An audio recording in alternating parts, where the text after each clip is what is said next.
اگر آپ کوئی گناہ کر رہے ہیں نا، شیطان آپ کو گناہ کرنے پر مجبور کر رہا ہے، کہہ رہا ہے گناہ کر. اگر آپ گناہ نہیں کرتے تو شیطان کو تکلیف پہنچتی ہے.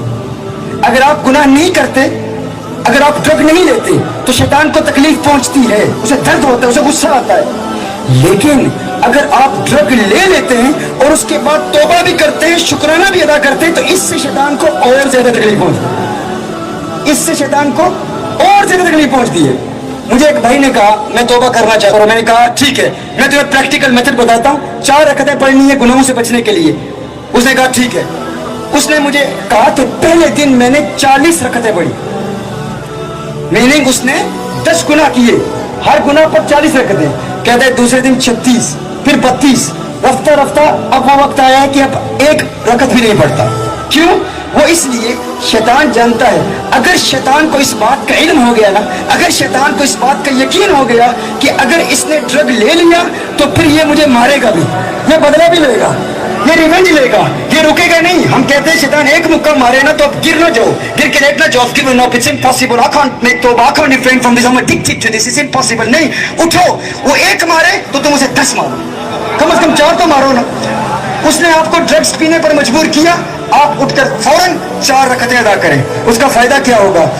اسے تمہارے گناہ نہ کرنے سے تکلیف تو ہوئی، لیکن اگر اسے اس بات کا یقین ہو گیا کہ اس نے گناہ کرنے کے بعد 4 رکعتیں پڑھنی ہیں، ایک وقت آئے گا تم ڈرگ کی طرف ہاتھ بڑھاؤ گے، وہ کہے گا نہیں نہیں ڈرگ نہیں پینا.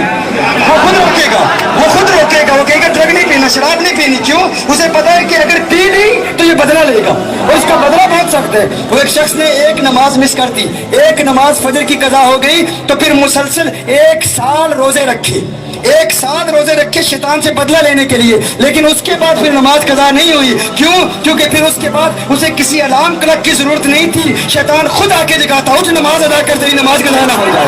کیوں؟ شیطان جانتا تھا کہ 1 قضا ہوئی تو 1 سال کا روزہ، اب ایک اور قضا ہو گئی تو پھر پتہ نہیں کیسے بدلے لے گا. امام اعظم کے پاس ایک بندہ آیا، اس نے کہا میں نے کچھ خزانہ رکھا تھا، کچھ مال رکھا تھا، گم ہو گیا، کوئی ورد دیجیے. تو امام اعظم نے کہا ورد دینا میرا کام تو نہیں ہے، لیکن ایک تجھے عمل دیتا ہوں، 100 رکعتیں پڑھ، 100 رکعتیں پڑھ اور 100 نفل ادا کرنے کے بعد تجھے وہ مل جائے گا. ابھی اس نے چند رکعتیں ہی رات پڑھی تھی کہ یاد آ گیا کہ خزانہ میں نے کہاں چھپایا تھا، وہ دولت میں نے کہاں چھپائی تھی.